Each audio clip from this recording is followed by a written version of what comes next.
So this chapter, measurement. So actually, see, it is falling under the unit named as physical world and measurement. So this measurement is a chapter which is concerned with respect to this particular chapter, that is units and measurements. If you ask me to give a basic outline of what you're exactly going to do in that chapter, we are going to learn about different units that are present in a particular system. For example, you want to buy something. Let's say you want to buy some food. You want to go to a shop and get some food. How do you say? You say you want to get rice. Let's say you say I need these many kilograms of rice. Okay, you will just go and say that I want 5 rice, or which makes sense. I want 5 kilogram of rice makes sense, or I just want 5 rice makes sense. So it is all about the units that you add, right? The kilogram will tell you what is the quantity you need. That is what this chapter is about. So units will tell you for a particular measurement, what are all the units that you can give. These units you have already been learning throughout your years. For example, if I ask you what is the unit of velocity, you will say the answer is meters per second. What is the unit of acceleration? You have learned meters per second square. What is the unit of mass? Kilogram. So these are all called as units. There are different systems of units under which you will be learning different categories. Okay. So each measurement that you do has some unit associated. So the units and measurement chapter, though it is given under physics, you will be learning the same chapter under chemistry also with a different name. You learn it with a name called as some basics of chemistry. Because when you do in a lab, what is the main objective? The main objective of you performing something in a lab is to measure something, right? So to the measured quantity, you need to give units. That's what this chapter is all about. Okay. The next one is kinematics. So kinematics is one of the branches, okay? One of the branches of physics, which is concerned about motion of an object. So you'll be concerned about the motion of an object, and you will not be concerned about who is causing the motion. If I want to put it in simple terms, in your 9th standard, you would have learned a topic named as motion. So that is what is learned here again with a different name called as motion in a straight line. Again, as I told you, the only difference is going to be there you would have seen certain outlines. Here you are going to learn in depth. Okay. So motion in a straight line, and we'll be solving problems. So motion in a straight line and motion in a plane, both are concerned about motion only. Generally, straight line means one-dimensional, plane means two-dimensional. If I say two-dimensional, the best example I can give you is coordinate geometry. Whatever you do on a graph paper, right, that is called as a two-dimensional shape. So motion in a plane is concerned with respect to two-dimension. So these are the two types of motion we are going to be concerned about. In reality, there is a concept called as motion in three-dimension also, but for your 11th and 12th standard, you don't have that in your syllabus. Okay, so this is 1D and 2D. So this is all about kinematics. And the next branch of physics is called, and the next unit is called as laws of motion. This also you have learned in your 9th standard under the name called as Newton's laws of motion. Okay, so the same thing you will have, but different applications in the sense slightly extended applications. Again, this chapter, work, energy and power, also you have learned in your 9th standard. So this also will be a slightly extended topic here. You will be learning certain theorems and how to apply those theorems to real-time examples. So that's what it is all about. So the next is motion of system of particles and rigid body. So this is a branch which is called as rotational dynamics. Okay, we call it as rotational dynamics. Means we'll be studying about the objects which are rotating. Okay, especially the objects which we are going to concentrate on rigid body. Okay, next you have learned gravitation chapter also in your 9th standard again. So it is an extension of it. So all these chapters, the unit 1, 2, 3, 4, 5, 6, all these units put together will be in your volume 1. So you'll have 2 books in your 11th standard. First is volume 1 and the second is a volume 2. So these 6 units are compressed under the volume 1. In volume 2, the first chapter that you're going to learn is called as mechanical properties of solids. Okay. So what I'll do is all these chapters, I will give you an introduction later because these are all the chapters which I have not touched till now. So till now, till gravitation, at least I can confidently say that you have already seen in 9th standard, you have heard about it.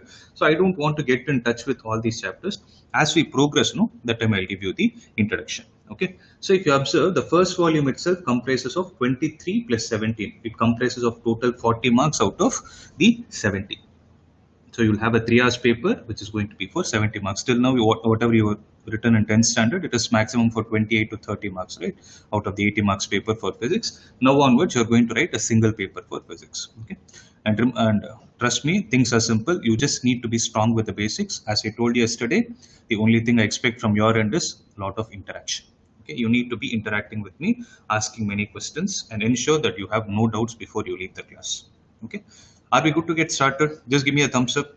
Are we good to get started? So is everyone clear? Yes, Sir. sir. Yeah, yeah, that's good. Yes, sir. Okay, we'll start. So I'll just tell you what is the topic I'm going to start today. As I told you, I'll be linking math and physics together. So though all these chapters are there, there is one important part. See, there is one important part which is called as mathematical physics, which is to be understood before you get into all these chapters in depth. Because, as I told you, everywhere you see measurements or kinematics, motion in a straight line, or whatever it is, your 11th will be more concentrated upon solving the problems. Okay, so for you to solve any problem, first thing is you obviously need to understand the theory behind it. Correct? So what you need to do is, if suppose I give you a formula, you would have learned this: V is equal to U plus AT. Now I ask you a question: where will you apply this V is equal to U plus AT? When do you apply it? You know this is a formula which gives a relation between final velocity, initial velocity, acceleration, and time. But my question is, can you apply it whenever and wherever you feel like? You see motion of an object, can you apply it? Will that be right? Or is there a specific condition under which this can be applied? What will your answer be? Anyone? So we can use this when there is a constant acceleration. Very good. Who said? Akshay Sri sir. Akshay, good. So when you have constant acceleration of an object, it is then you can apply it. When you don't have constant acceleration, what are you going to do? So that part, see, acceleration is a physics term. But to derive an expression for what you're going to do when there is no constant acceleration is dependent on mathematics. That is why I always tell physics and math are interrelated. Okay, so you need to apply both the concepts simultaneously. It is then you will understand the importance of one in the other. Okay, so to understand that, I'm going to start with a very basic chapter, which is the life of physics, not only for your 11th and 12th, even for, but if you do higher studies, you're going to engineering. Okay, I'm talking about the engineering side. I'm not talking about the medical aspects. If you're planning to go to the side of engineering, or you want to do some other technical study, wherever more amount of these mechanical experiments or electrical experiments, for that matter, anything is involved, you need to be good with a chapter or a concept known as vectors. So this is the life of physics. Okay, this term I'm sure you would have heard.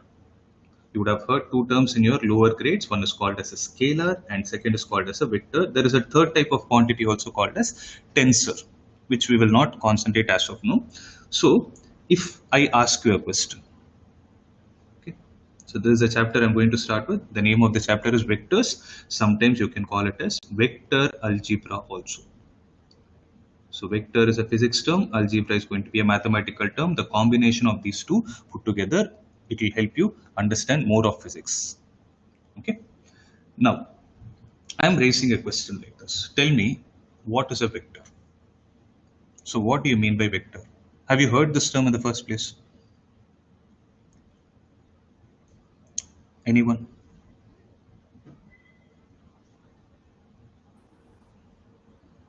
Has both the magnitude and No, who's this one? That?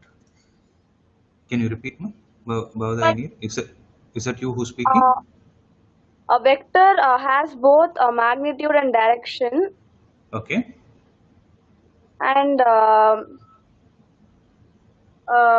it tells the direction and the magnitude of the thing which is in motion. Okay. See, everything what you told is right, but you use the word. I just want that to be answered. Okay. You try it out. So you told me it tells us the direction and magnitude of a thing. What is that thing? So what exactly is thing? That is more important. So what? Very good. Who is that actually? Who's the word one? Who's the one? Okay, Panchami, very good. So the term that we need to use here is physical quantity. What do you exactly mean by physical quantity? So quantity means, you know, something which is measured. Physical is derived from physics. So if at all you are able to define a quantity which is there in physics, that is what is called as a physical quantity. The same thing is there in mathematics. We call it as mathematical quantity. In chemistry, we call it as a chemical quantity. That's it. Okay. So if you talk about a physical quantity which has a magnitude and direction associated with it, and there is one more important point also, along with the fact of having a magnitude and direction, they should also be able to obey something called as laws of vector algebra. What is this? What are these laws of algebra, vector algebra? I will discuss later. As of now, you need not get tensed. Okay, you concentrate on the very basic. So if at all you have a physical quantity which has magnitude and direction associated with it, that particular physical quantity is called as a vector, and the counterpart of a vector, counter means the opposite of a vector, is what is called as a scalar. So if at all you have the notes beside you, you can just make a note of it. So what are scalar quantities?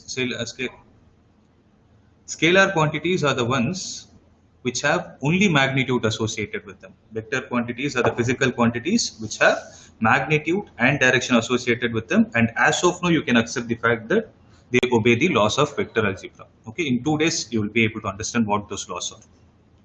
Okay, now the next question that is going to be asked is, what do you mean by magnitude? So okay, let me check that question. Not even magnitude. Can you give me examples of a scalar and vector quantity? So I hope you people are having notes beside you. Make a note of it. Quantities: distance, speed, heat, power. That's good. Who is this? Mithun. Mithun. Okay.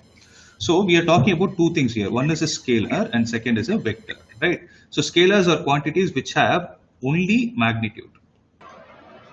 So if you want, yeah, temperature is a scalar quantity. If someone has a doubt of what I'm using the word magnitude again and again, magnitude is a technical name for length. Okay, if you are able to measure that quantity, if you are able to get a scalar, if you are able to get the length of that particular quantity or a particular numerical value, to put it even more simple, magnitude means a numerical value, that's it, which is a positive value. So if it has only magnitude associated, then that particular quantity is called as a scalar quantity. I could hear some examples. One is distance. Time is a scalar quantity. Then somebody told me temperature. Then what else? Sorry? Speed. Speed is there. Speed is there. Then anything else? Someone used the word power, work, energy. So these are all the scalar quantities that we will be learning. Okay. You can ask me, why is it important for us to know? So why do I need to know scalar? What am I going to do if I don't? What am I going to lose if I don't know this? The question is, when you're solving, as I told you, in physics, you will be solving many problems. If you need to solve a problem, you need to have a clarity of whether you need to take the direction for the physical quantity or not. For example, if there is a question asking you to find the distance, you should have a clarity. Should I say the distance is 5 kilometers? Let's say the person has moved 5 kilometers. If I put a statement like this, distance is 5 kilometers in the direction of east. Okay, if I say something like this, does it make sense? Can I say, see, I'm giving you two options. This is option A and this is option B. Which option is right according to you? According to whatever basics we have learned. Yeah. Just before talking, no, tell your name so that I'll get registered to your voice. Mithun. Mithun, tell me. Yeah, I think. No, don't say you think. Tell me why it is. Just give a try, no? We have discussed already. So, how are we supposed to relate? Mithun, you're right. So, we told... magnitude, no direction. It has only magnitude. That's right. Very good. So, we told distance is a scalar quantity. When you have already mentioned it, you can only say distance is 5 kilometers. You cannot give a direction to it.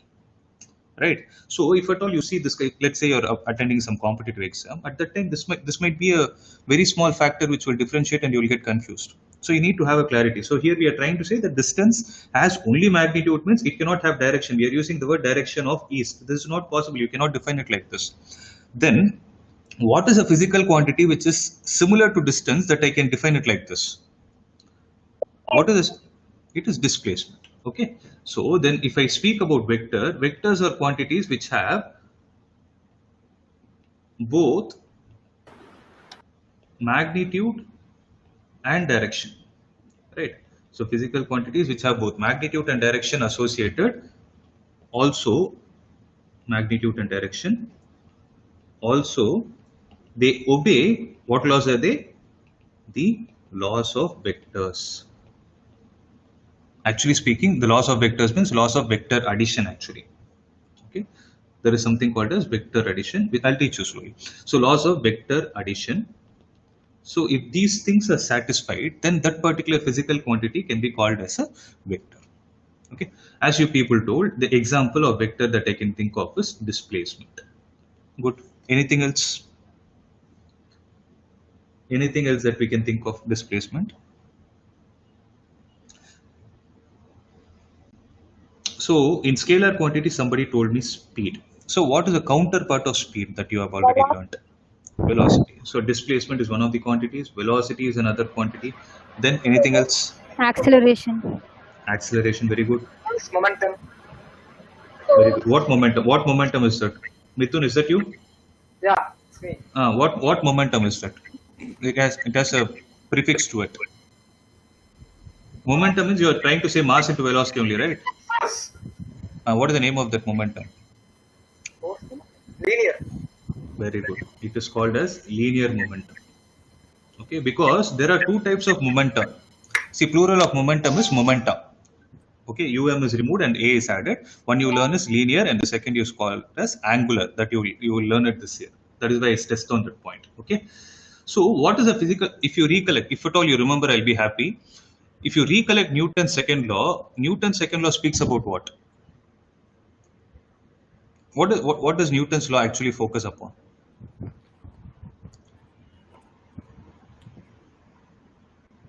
I'll give you a hint. Every object continues to be in the state of rest or uniform motion unless and until there is a dash applied on it. Force. You talk about force, external force, right? So force is also a vector quantity because force is equal to mass into acceleration, right? So we are saying acceleration is a vector quantity and mass is actually a scalar quantity. You can make a note here if you're writing it out. Mass is a scalar quantity. So scalar quantity multiplied with vector will be a vector quantity. Force is one of the examples. Anything else you can think of? Whichever you know from your past.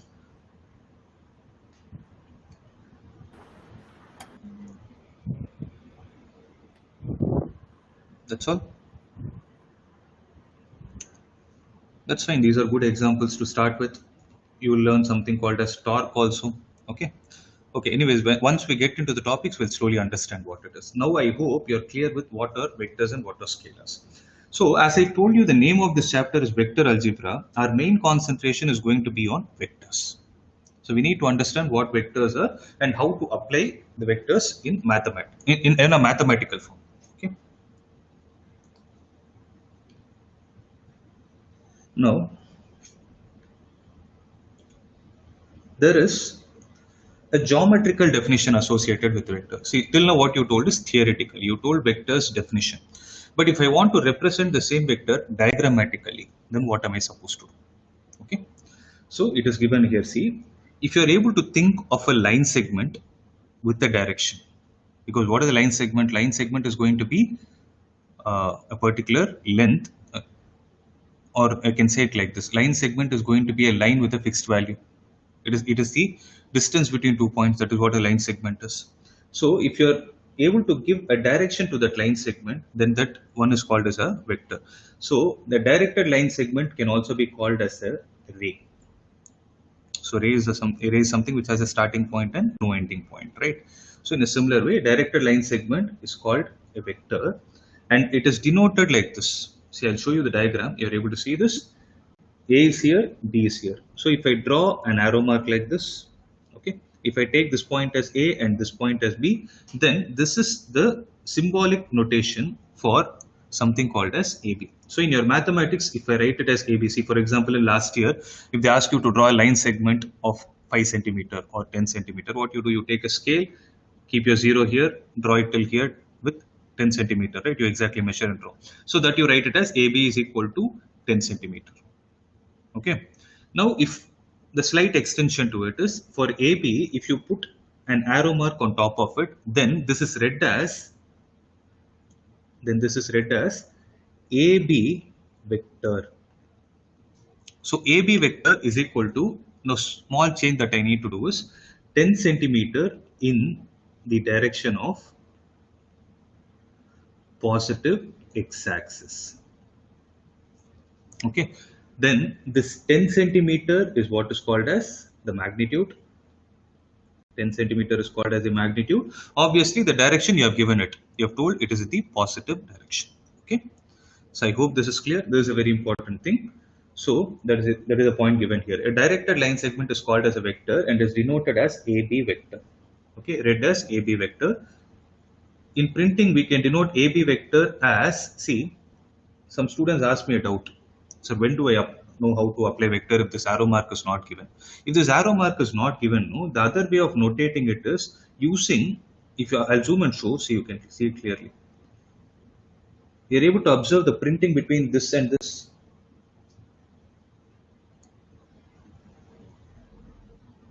Actually, a small change.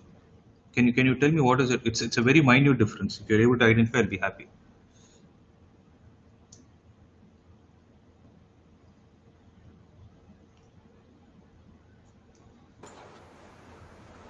It's in bold letters. That's right. So AB vector can also be given like this. They will give it in bold. If they simply write it as bold, then when you solve a problem miscellaneously, you can understand that they are indirectly trying to speak about vector. Okay, they'll give it in bold. Okay. So is it clear till this step? No. Now what is going to be the technical name for it? So this point A, since I'm saying AB vector, how to read it is A is called as the initial point and B is called as the final point. So whenever you're saying a direction, a particular direction should have a initial point and a final point. Some direction should be there. No? For example, if say I'm moving on x-axis, if I'm moving on x-axis from point A to B, then I'll give a direction associated to it. This is called as the positive x direction. Okay, and it has a length associated. Let's say it is 10 centimeter. That is what I've written it mathematically. AB vector is equal to 10 centimeter in the direction of positive x-axis. Right. So since it has a direction, then I am walking. When you write it like this, no, it is understood. When you write and give it to someone like this AB vector, they can clearly understand you're starting at point A and you're going to point B. So point A is called as the initial point in a very basic language, and point B is called as the final point. This is also in the very basic language, and there is a technical name for it. This initial point is called as the tail. Initial point is also called as tail of the vector, and the final point is also called as the head of the vector. So I will write it here. So representation of a vector.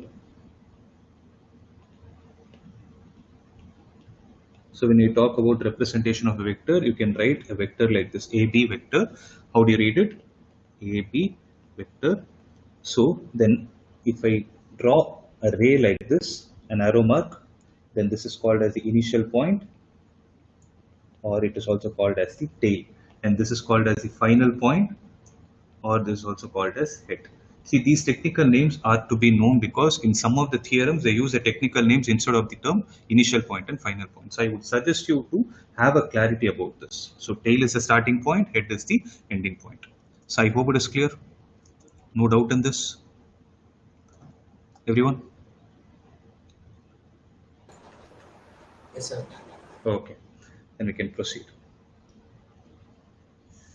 Okay. So one more important point.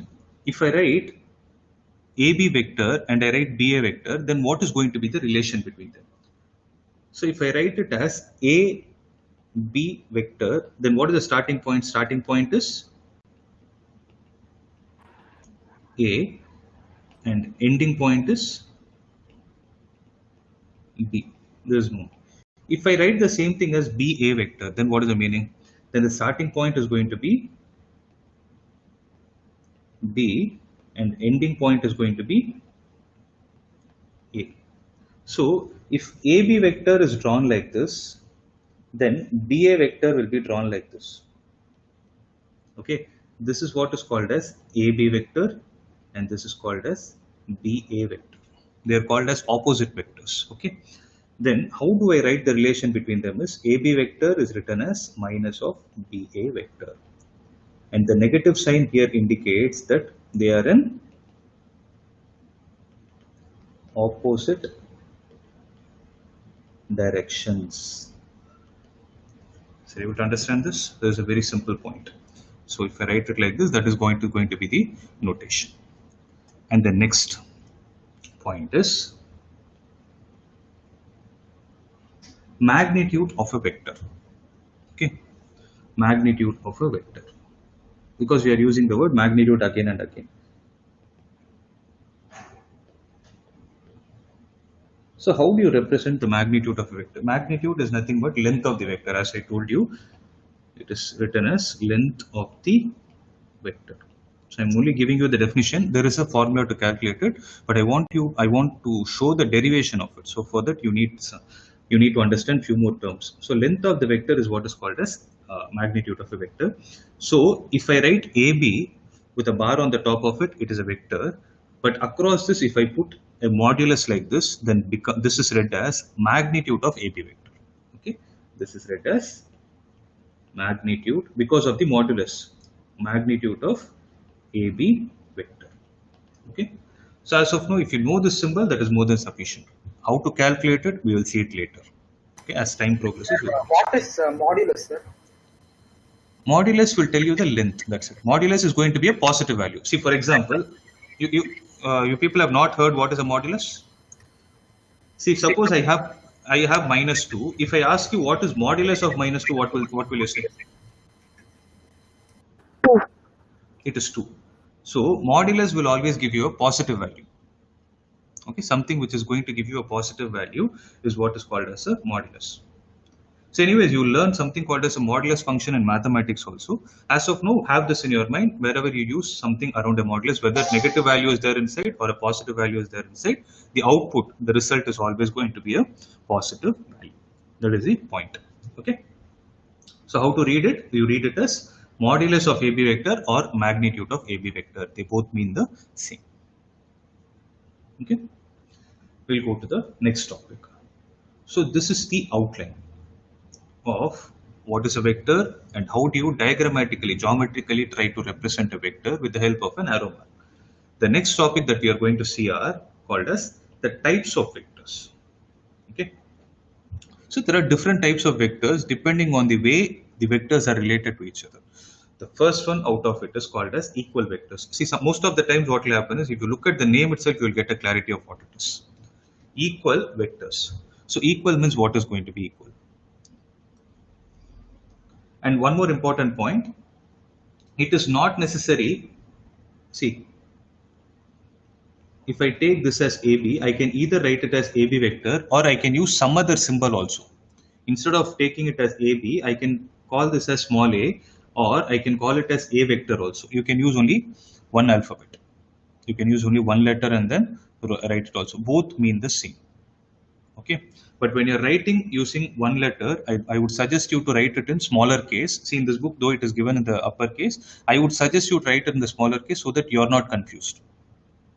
So when you want to use the upper case, write with two letters, A, B, B, C, like that. If you want to write only with one letter, then use the lowercase. Okay. Now, if you have two vectors, the two vectors are said to be equal. As the name suggests, equal. When can they be equal? When they have the same magnitude and the same direction. So if these two conditions are satisfied, then you can say that the given vectors are equal vectors. So what are they? The types of vectors I'm writing here are. So there are going to be two vectors, right? Same first one. So what is the first point? We call it as equal vectors, right? So what are equal vectors? Same magnitude and same direction, or you can call it as equal magnitude and same direction. So if I want to draw a diagram to it, then how do I represent? So looking at it diagrammatically in a question, how do I understand whether they are equal vectors or not? So if you observe, this is AB. Let me call this as CD. I'm using the symbols A and B. Okay. AB vector is equal to A vector. Right. I can either write it as AB vector. To avoid the confusion, I will write it as AB vector or A vector is one of the vectors, and CD vector or B vector is another vector. Like If I want to write that these two vectors are equal, then you write it like this. If A vector is equal to B vector, this is the mathematical representation for two equal vectors. When will they be same? If you are able to take a scale, measure the length between the point A and B.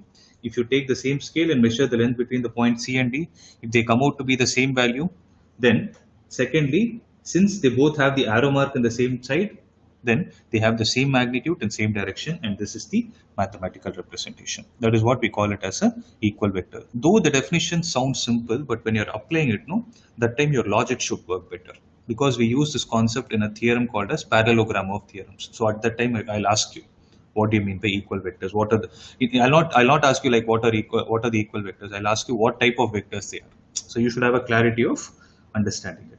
So everywhere, what you're going to see is you will see a definition and you will see a mathematical expression. Okay. I hope equal vectors are clear. If there is any doubt, please stop me. Okay. So please feel free to stop me. You can ask doubt anytime. If I don't get any, if you don't ask me, I will assume that the concepts are understood. I'll proceed to the next one. Okay. If something is unclear, I expect a question. Next. So what we saw is equal vectors. So that is what I've told you. A vector is equal to B vector. The next is parallel vector. Okay. So you know what are parallel lines. So what are parallel lines? The lines between whom, the two lines between which the angle of the angle is 0 degrees or 180 degrees, you call them as parallel vectors, right? So, sorry, parallel lines. Here we are going to remove the word lines and add the term vector. So what are going to be parallel vectors? So if I have two vectors in my hand, A vector and B vector, they are said to be parallel when both have the same direction. But it is not necessary that they have the same magnitude. Okay. If they have the same magnitude, then what will happen is the parallel vector will become an equal vector. Okay. So what is the slight difference between both? Equal vector means same direction and same magnitude, whereas parallel vector means same direction, but they have the possibility to have different magnitudes also. Then how do I draw a parallel vector? Parallel vector, how do I represent it? They have the same direction, but they can have different magnitudes.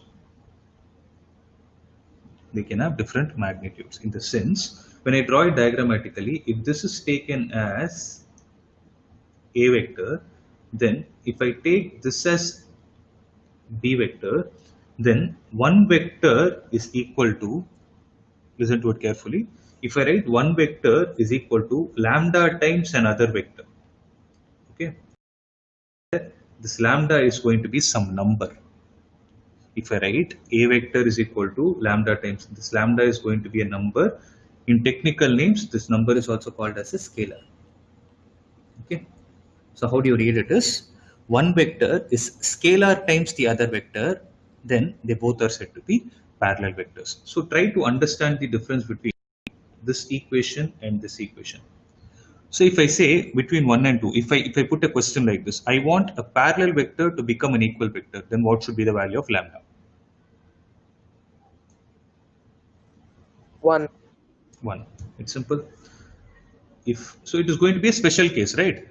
So if lambda is equal to 1, then parallel vectors become equal vectors. So that's what the whole logic is. So two vectors that we have completed are equal vectors and parallel vectors. The next type of vector that we are going to see is anti-parallel vectors. Anti-parallel vectors. So name itself suggests anti-parallel means what is going to be the angle between them. Parallel means the angle between them is 0 degrees. Anti-parallel means the angle between them is Other than 0 degrees. how much? How much is it?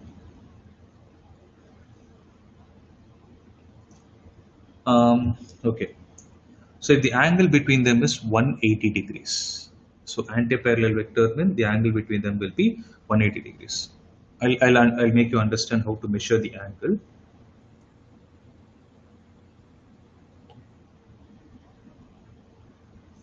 So if you have a protractor in your hand, okay, if you see the protractor, you will have your 0 degree starting here, you will have your 180 getting completed here. It's going to be half of 360, right?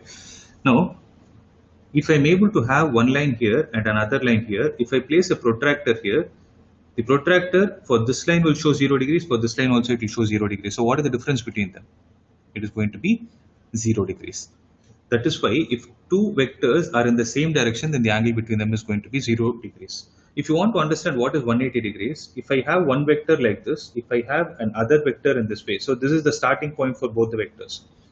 Okay, to avoid the confusion, I'm drawing it in a different way. If I have one vector like this, another vector like this, then you keep the protractor and measure. So when you keep the protractor, it will show 0 degrees, sorry, no Celsius, it will show 0 degrees here, whereas for this line it will show 180 degrees. So what is the difference between these two? It is going to be 180 degrees.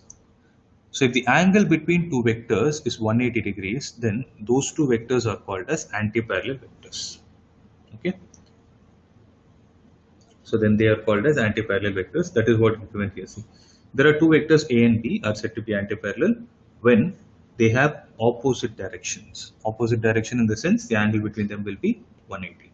Okay. Magnitude of one of them is a scalar multiple of the magnitude of the other. So there is another point to be kept in your mind. So for parallel and antiparallel vectors, if I take this as A vector, this as B vector, then A vector will be equal to lambda times B vector. Okay. So this is the condition for antiparallel vectors also. But one more important point I would like to add here is, for parallel vectors, lambda should be greater than 0. Make a note of it. Please make a note of it.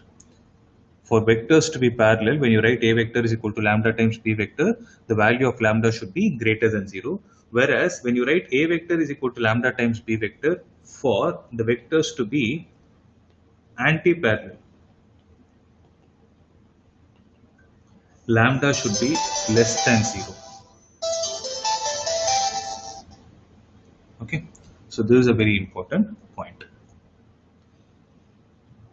The next is collinear vectors. Okay. So generally in terms of vectors, collinear vectors can either be parallel or antiparallel.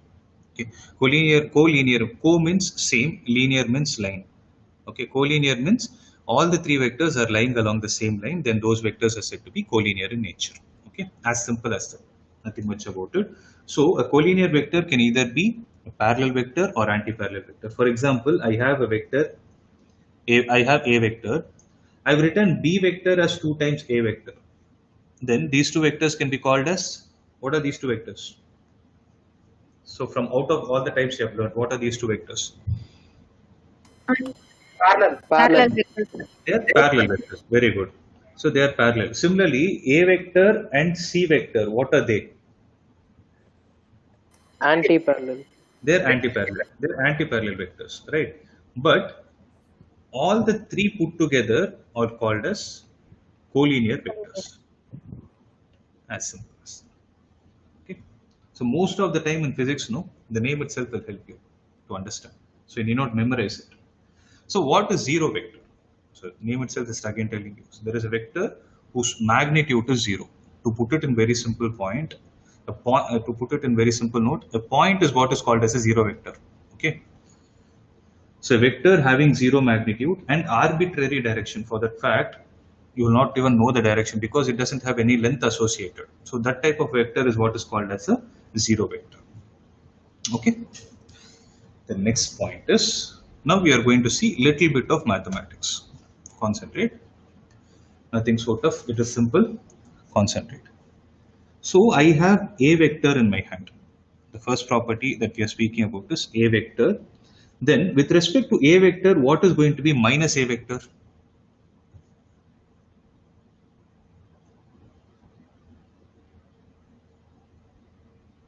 Different in direction. Okay. Instead of using the word different, no, can you use more specific? Opposite. Very good. It should be opposite in direction. Okay. So when see, I'll tell you what is the difference in what you told. If I say this is A vector, this is B vector, this is what is meant by different directions.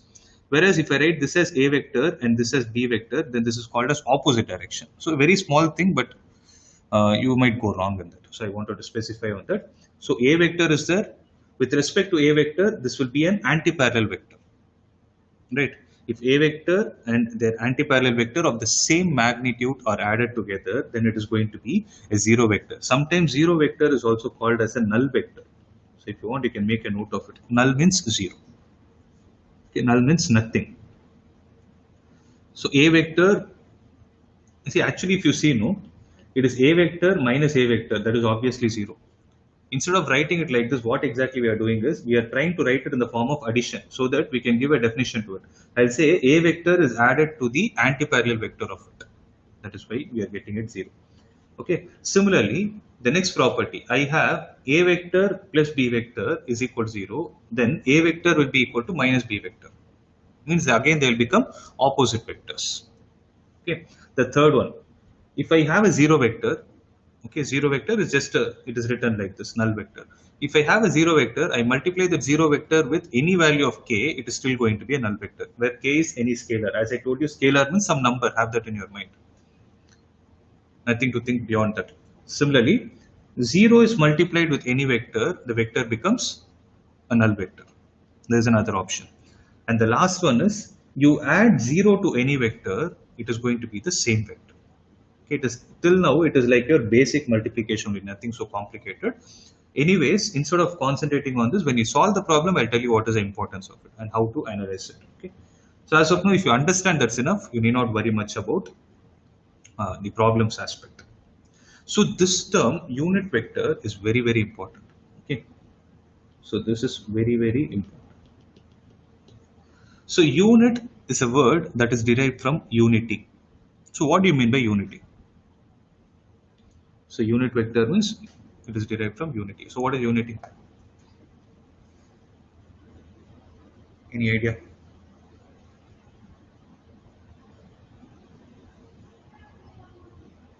So unity, I'm asking in a basic English term.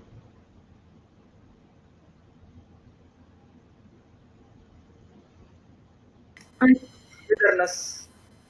Sorry, I didn't get you. Unity means? Togetherness. Togetherness, it's in basic English. In simple terms, you can say, togetherness means, can I call it as one? Right, everybody becoming the same, coming together. So you're going to become one party, that's it, something like that. So unity means one, that is where it is derived from. So if you're, I think somebody told the answer as one, I couldn't hear. So unity means one means, if the magnitude of a given vector is 1 unit, when I say 1 unit, it can either be 1 centimeter, 1 kilometer, 1 millimeter, anything of that sort. Okay. If the magnitude, if the length of a given vector is 1 unit, then we call that vector as a unit vector. As simple as that. Okay. So here, I'll tell you what is the significance of it and how it is represented. As I told you, this is very, very important. This is the first concept you need to have a clarity of. So I'm going to discuss about unit vector. If suppose I have a vector in my hand, A, then how do I write it in the vector notation? I write it as A vector. Okay, this is read as A vector. See, don't write like this, okay? If you write it like this, it will be like basic English. You will read it as a vector. That's it. If you write the same thing with an inverted comma, it is understood that A is going to be representing the vector. Okay, put them in inverted commas always. So A vector. Then how do you read this?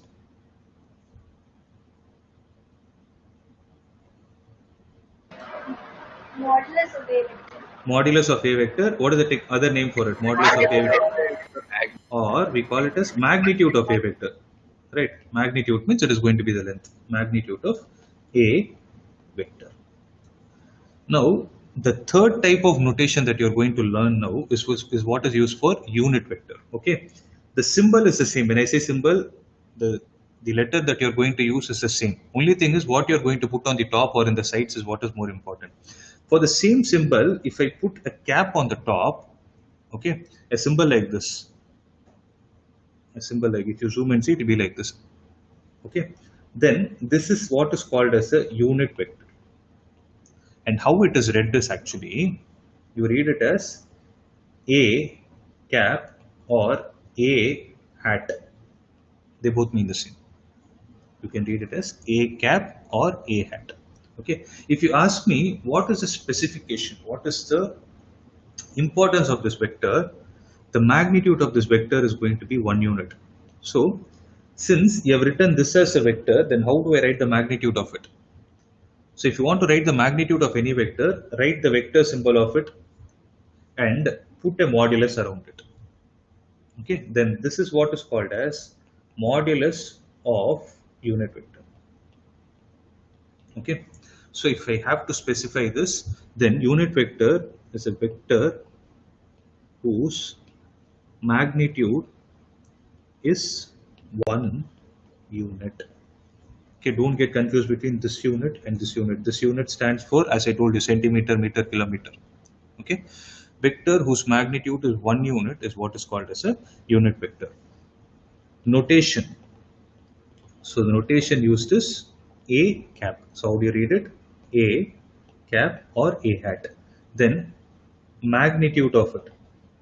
So according to the definition, magnitude of A cap is going to be 1. This is going to be the mathematical expression when you need to calculate the unit vector in a given question.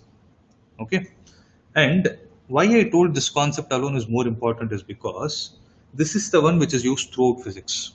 You learn the same thing in math also in your 12th standard. Okay, so this is the one which is used. Observe how it is used. So we are going to revisit the definition of vector. So vector means, you people told me that a physical quantity which has both magnitude plus direction. Can I write it like this? So I'm saying magnitude plus direction. So if I take the same vector A, okay, observe, it is a very, very critical aspect. Observe this clearly. I'm taking the same symbol A, I am putting a bar on top of it. Then this is read as A vector. Then how do you write this A vector is? A vector is equal to the magnitude of A vector into its direction. Okay, who is going to give us the direction is nothing but the unit vector gives us the direction. Why it is so, you will understand later once we go in depth into the chapter. As of now, understand. So A vector is written as magnitude of A vector and its direction. So how do you write it? A cap. If you see the previous examples I gave you, I would have told you that the displacement is 5 km in the direction of east. Not necessary that the object has to move only in the direction of east. It can move in some plane, it can move in some space, right? At that time, we should not get stuck without knowing what is the direction. So to generalize this, what they have done is they have brought in a symbol so that it is universally understood. Okay, so this is how we write it, where this part is called as the vector part, this part is called as the magnitude part, and this part is called as the direction part. Okay, so how you read it is A vector is equal to magnitude of A vector into A cap. Okay, I hope it is clear.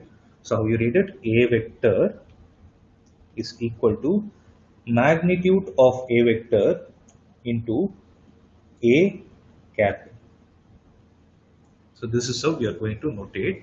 There is one more concept that we are going to see. After that, you will get complete clarity of what I'm trying to explain. Okay, that point alone I will explain for today so that you will understand things better. You can visualize it. Okay. So tell me one thing, since this topic is important, I just want to clarify from my side. Are things clear? Are you able to understand, visualize things? Clear, right? Yes, sir. That's good. Okay. So one last topic for the day. Okay. They are called as orthogonal unit vectors. So the previous topic, what we saw is only called as a unit vector. Why is a unit vector used? If somebody asks you, why is a unit vector used? What is the significance of unit vector? Your answer should be, unit vector is used to represent the direction of the given vector. So please make a note of it. If you're making a note, please make a clear note of it. Unit vectors are used to represent the direction of the given vector. Okay. So I'm using the word unit vector only, but I'm using a prefix before it, which is called as orthogonal. If you need to understand what orthogonal means, orthogonal is another name for perpendicular. So if some vectors are perpendicular to each other, then we call them as orthogonal. Yeah, orthogonal. That's it. Okay. If those vectors are unit vectors, we call them as orthogonal unit vectors. If they are some random vectors, we generally call them as orthogonal vectors. So orthogonal means perpendicular. As simple as that. Okay. So the best example we can think of is, I will explain as of now only in 2 dimension. Tomorrow I will show you how you can extend the same concept to 3 dimension. Okay. So as of now, let us assume that there is only a 2-dimensional space that is existing, because you have learned last year in your coordinate geometry part. You know how to calculate the distance formula, section formula, everything, right? So you take a 2-dimensional plane. If suppose I ask you, by taking a point 2, 3, what is the meaning of this point? What is the meaning of this point? X-axis 2 units and y-axis 3 units. So okay, so x-axis 3. So you're talking about abscissa and ordinate. But if I drop a perpendicular here, okay, from the point, if I drop a perpendicular onto x-axis from the origin, okay, I'm repeating, from the origin to this foot of the perpendicular, let me take it as point P. This distance is 2 units. I'm using the word units again, because I don't know whether it is, we need to use a scale for it, right? Similarly, from this point, if I drop a perpendicular, then this distance is going to be 3 units, as simple as that, right? Now, if I start from this point, where am I starting? I'm starting from the origin, okay? My whole objective is to reach this particular point, okay? So, is to reach this particular point. Then what are all the ways you can think of to reach this particular point? If I take, okay, I'll take this point as P, I will take this foot of the perpendicular A and this as B. What are all the points do you, what are all the methods or ways do you think you can go to this particular point P starting from 0, 0? Think of this like your room, okay? You're in this room. You need to go to this room. Then what are all the possible ways you can think? This all the open space you have.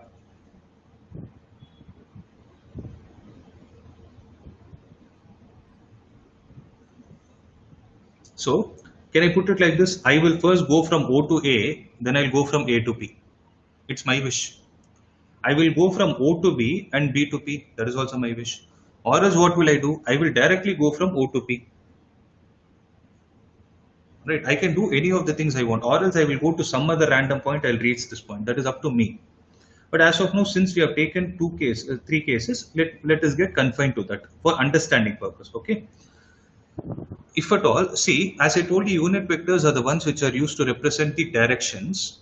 What generally happens is, in physics or in math, every direction is referred with respect to the graph. Okay, so when you talk about a graph, you're basically going to have x-axis and y-axis. If at all you're talking about 3 dimension, then you will have something called as z-axis, that we will see what it is tomorrow. As of now, you need not concentrate on it. I will explain what it is. So you have x-axis and y-axis. If suppose I ask you to define a particular unit vector in the direction of x-axis, then the symbol used for it is I cap. So if you write the symbol I with a cap on top of it, then that is a unit vector which is used to represent the direction of positive x-axis. Okay.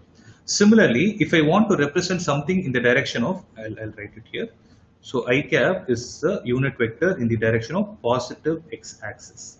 If I want to use the unit vector j cap, then that is used for positive y-axis. Obviously, the next symbol, that is k cap, is used for positive z-axis, which we are going to see tomorrow. Now, if I'm saying I'm starting from point O, look at the way I'm writing, okay? So I've drawn it as a vector. If I ask you what is the displacement, displacement means the shortest path that is possible. So the shortest path among all the points that I've discussed is directly going from point O to point P. So if I write it as OP vector, then how I'm going to write this, observe this clearly. This is what is going to help you. So 2, okay, I cap plus 3 j cap. This is a mathematical representation. Okay, I'll come in the order again. This I cap, j cap and k cap, since they are along the directions of x-axis, y-axis and z-axis, all the 3 are mutually perpendicular to each other. That is why these vectors are also called as orthogonal unit vectors. You able to understand? So that's why we call them as orthogonal unit vectors. So if you have if you have this OP vector, then I write it as 2i cap plus 3j cap. So what is the meaning of this is, I have walked a distance of 2 units in the direction of, if you write something like this and give it to someone, I walked a distance of 2 units in the direction of positive x-axis and 3 units in the direction of positive y-axis. How to calculate its length, I will tell you tomorrow. So the topic I want you to understand is how to write and how to use the orthogonal unit vectors. If you're clear with this, we can extend the concept. So I'm giving you some time to absorb this. Okay, since you're seeing it for the first time, you take some time. So by tomorrow, you will have a clarity of what it is. So what you can do is you can revise all the topics that we have discussed today. I hope everyone has taken the notes. Okay, just go through the topics. Tomorrow, first 5 minutes, what I will do is I'll give you time for asking doubts. After that, we will proceed with the orthogonal unit vectors. So now I'm giving you 2 minutes time. If there is any doubt, please let me know.